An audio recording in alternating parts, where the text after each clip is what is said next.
Prince, you ready? From the liquor store, little bit of Lizzo and some more. Trying to open up a little. American singer and rap artist Lizzo performing at the Brit Awards ceremony in London on Tuesday night. We'll be having a look back at that with my colleague David Levitz. Also coming up today, Ukrainian filmmaker Oleg Sentsov started making his new movie whilst languishing in a Russian prison. Now it's had its world premiere here in Berlin. And Iris Apfel is the cover girl of major fashion magazines at the age of 98. They are known as the British Grammys, but Tuesday night's Brit Awards in London almost topped the Grammys for celebrities this year. Although most of the awards are for British musicians, American artists turned up in force as well, including the artist of the moment, Billie Eilish. So let's have a look at some of the winners and some of the great performances, starting with the one everybody was waiting for.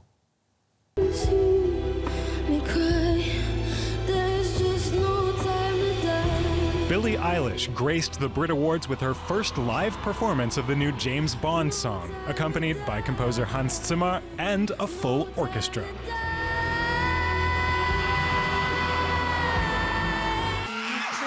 The 18-year-old was later named Best International Female Artist. I felt very hated recently, and when I was on the stage and I saw you guys all smiling at me,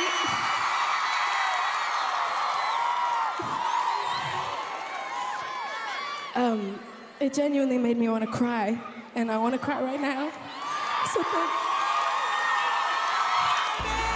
Scottish newcomer Lewis Capaldi topped the winners of the night, scooping up the award for Best New Artist and the award for Song of the Year for Someone You Loved.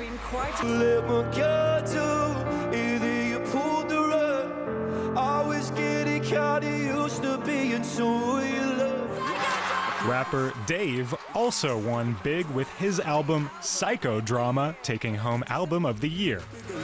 The London artist took full advantage of the spotlight, adding new lyrics to his song Black to take a swipe at British Prime Minister Boris Johnson. It is racist, whether or not it feels racist. The truth is, our prime ministers are real racist. They say you should be grateful we're the least racist. Fellow rapper Stormzy was named Best British Male Artist, leaving him almost speechless.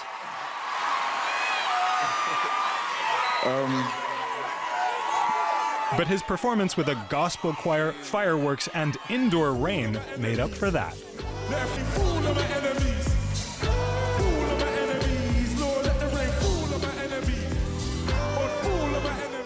And my colleague David Levitz joins me now for more on that. Now, the Brits have been quite political in recent years, and this year no exception. It was the rapper Dave who had something to say. Well, I think a lot of people's ears pricked up when this 21-year-old got on the stage and was rapping that Prime Minister Boris Johnson is a racist. Now, the press office at Downing Street has said that it will not be responding to these new lyrics, which in itself is kind of a response. Those weren't the only new lyrics to this song. Dave also called for compensation for Black Britons whose ancestors were enslaved. He also called for better assistance for survivors of the Grenfell Tower fire. Very outspoken performance by this 21-year-old. Dave is definitely one to watch. OK, now, there was an emotional speech, as well as an emotional song, from Billie Eilish, where Absolutely. She said she had recently been feeling that people hate her. I mean, clearly she's one of the most popular singers in the world, so what does she mean? Well, it seems that she was talking about social media comments about her, and just before her performance, she told an interviewer that she's going to stop reading what people write about her on social media, which is an experience that is not just shared by famous people. A lot of people in her age group have experienced cyberbullying. Now, beside that very emotional speech that we see here, of course, her performance of this new James Bond song really blew everyone away. It does sound distinctly James Bond, but she brings her own vocal style to it. And, of course, the green hair. Yeah, she was extraordinary, I have to say. An 18-year-old singing a ballad like that is quite something. But there's Apart from that, there's been a lot of talk about how male-dominated, again, it was. Absolutely. The Best Album category had only male nominees, same thing for Best Song, and yet it was really the female performances that stole the night. Billie Eilish, Mabel won for Best Female Solo Artist, British, I should say, female solo artist, and then, of course, there was Lizzo, her performance. She was also nominated for Best International Female, lost to Billie Eilish, but she left her mark. Very quickly, just to ask about the guy who got more than one award, the only person, Lewis Capaldi. Where's he come from? Well, seemingly out of nowhere, a little bit like Ed Sheeran a few years ago. Like Ed Sheeran, he sings this very sappy song, very unkempt sort of appearance. He also delivered the most awkward acceptance speech of the night, thanking his grandmother who inspired his song For Dying. So he could use a few pointers from Ed 1.0, I think. Yeah, I think David Levitz, as always, thanks very much. The Ukrainian filmmaker and activist Oleg Sentsov was sentenced to 20 years in prison by a Russian court on trumped-up charges of terrorism in 2015. Thankfully, he was released in a prison swap last year. But while in prison, he started to direct a movie via proxy, of course, and this film had its world premiere here in Berlin on Tuesday evening. Journalists jostled for a chance to see, film and interview Oleg Sentsov. The director had spent 5 years in a Russian prison and was released in September 2019. He seemed almost overwhelmed by all the bustle and attention sparked by his appearance in Berlin. His film Numbers will be screened at the Berlin International Film Festival. It's Sentsov's second film, and production on it started while he was still in prison. A team worked on it, and we wrote back and forth for nearly a year. My lawyer showed me pictures, and I made comments. I could control the preparation, but I had no control on set. Oleg Sentsov wrote Numbers as a play in 2011. It's a dark dystopian vision where humans are no longer given names, but numbers. They live in a kind of prison, carrying out daily, usually pointless routines. They're controlled by an all-powerful zero. This story, of course, resembles the Soviet Union the most because I know that system the best, but the story is universal and contemporary. In 2014, Sentsov was involved in the Maidan protests in Kiev, Ukraine. When Russia annexed the Crimea shortly thereafter, he supported the Ukrainian military. So he was arrested by Russian authorities and sentenced to several years in prison. Sentsov was released after serving 5 years of his sentence. In his film Numbers, there's eventually a revolt and a revolution, but that doesn't lead to liberation. An even more sinister dictatorship is the result. Is that the inevitable fate of every revolution? This film doesn't intend to show how bad revolution is, but that it's a dangerous weapon that can turn against you. It's a warning to be careful with it, but not a warning not to pursue it. Numbers is a nightmarish parable of Oleg Sentsov's own internment in a penal colony. Now, she describes herself as the oldest teenager in the world. 98-year-old New Yorker Iris Apfel has been obsessed by fashion her entire life. But it was just last year, aged a mere 97, that she signed her first modelling contract. Now she's fully booked and loving the attention.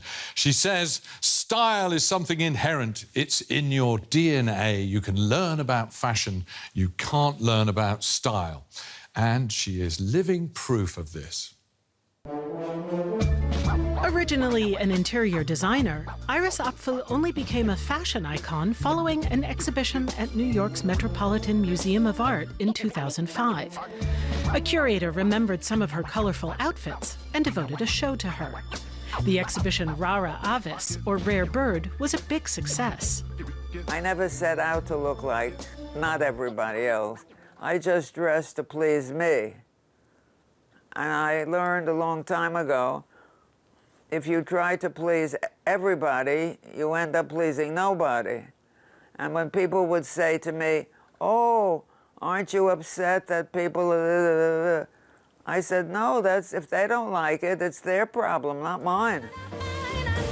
Iris was married to Karl Apfel for 67 years. He died in 2015, just before his 101st birthday. Together, they founded and built up the textile firm Old World Weavers and traveled the world looking for unusual patterns and materials. They contributed to the interior design of the White House under 9 different U.S. presidents. In 2019, Iris Apfel got her own gallery at the Peabody Essex Museum in Salem, Massachusetts. It showcases ensembles the fashion icon designed from head to toe. She donated around 1,000 pieces from her private collection to the museum. Joie de vivre, nonchalance, and courage. Iris Apfel expresses all of that through her clothing. She's never cared about logos or labels. She mixes haute couture with found pieces, hand-embroidered jackets with costume jewelry. I'm collecting since I'm 11 years old, and I was just recently 98, so do the arithmetic. I have a few things, and I still can't stop. I don't buy like I used to, but I still collect here and there, and I have lots and lots of stuff, and I like to share it with people, so someone might as well enjoy it as well as I do. Iris Apfel is now her own brand, and she designs her own makeup, fashion, and accessories collections. In a certain sense, she remains old-fashioned. She doesn't have an assistant or even a computer. Instead of sending emails or text messages, she writes everything by hand. And she's now designing jewelry for a traditional French porcelain manufacturer. Don't you know that it's worth every treasure on earth to be young at heart? In 2018, she even wrote a book, Iris Apfel, Accidental Icon, Musings of a Geriatric Starlet, in which she pokes fun at the hype surrounding her. I don't like to do anything that I don't enjoy doing. I think at this stage of the game, as I work so hard, I have to enjoy myself. That's why I work. What would I do? I don't play bridge, I don't play golf, I don't like to go to ladies' lunches, and I love to work. And the man upstairs has been very kind and sends me wonderful commissions and wonderful projects. And here is the best. And like she says, it's better to be happy than well-dressed. Wise words from Iris Apfel. Very young at heart. What a star, and a wonderful example to us all that life begins at, well, in your 90s, it seems. More about her on the website at dw.com/culture and other arts and culture stories, of course. But that's all for this edition. Thanks ever so much for watching, and join us again soon. Bye-bye.